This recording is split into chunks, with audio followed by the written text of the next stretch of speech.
తెలియకుండానే వృద్ధుడి భూమిని ఓ పోలీస్ అధికారి రిజిస్ట్రేషన్ చేయించుకోవడంతో ఆగ్రహించిన వృద్ధుడు పురుగుల మందు డబ్బాతో నిరసనకు దిగిన సంఘటన పెద్దపల్లి జిల్లాలో చోటు చేసుకుంది. జిల్లాలోని టేకుమట్ల ఆరేపల్లి గ్రామానికి చెందిన ఓ వృద్ధుడు ఇటుకాల రాయమల్లకు గ్రామంలో ఉన్న 39 గుంటల భూమిని 13.65 లక్షలకు పెద్దపల్లి ఏసీపీగా విధులు నిర్వర్తిస్తున్న అదే గ్రామానికి చెందిన గంజి కృష్ణ తన భార్య రాధిక పేరుతో కొనుగోలు చేశారు. ఈ మేరకు ఒప్పందం ప్రకారం మొదట 7 లక్షలు చెల్లించి రిజిస్ట్రేషన్ సమయంలో 6.65 లక్షలు ఇవ్వాల్సి ఉంది. కాగా రిజిస్ట్రేషన్ రోజు డబ్బులు తీసుకువచ్చిన సదరు కొనుగోలుదారులు ఆ వృద్ధుడికి డబ్బులు ఇవ్వకపోగా సంతకం పెట్టిన తర్వాత ఇస్తామని అక్కడ ఇవ్వలేదు. ఇంటికి వచ్చి ఇస్తామని చెప్పి బోర్ రిపేర్ చేసిన తరువాతనే అన్ని డబ్బులు ముట్టి చెప్తామని వెళ్లిపోయారు. తదనంతరం డబ్బులు ఇవ్వమని సదరు పోలీస్ అధికారి ఇంటికి పోతే మొదట ఇస్తా అన్నాడని, తర్వాత ఇవ్వరు పో అన్నాడంటూ బాధితుడు వాపోయారు.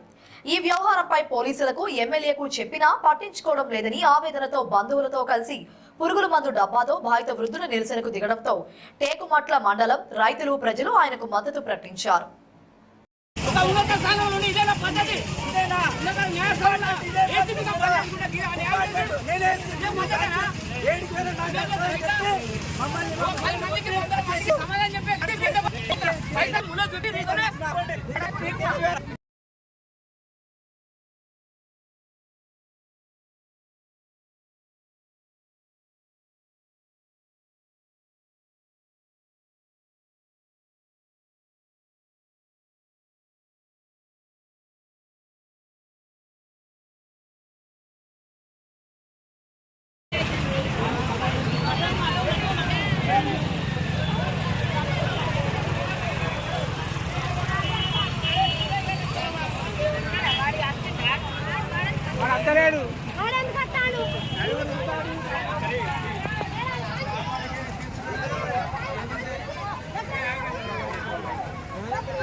మీ డిపార్ట్మెంట్ ఎస్ఐ గారికి నేను పట్టుకెళ్ళి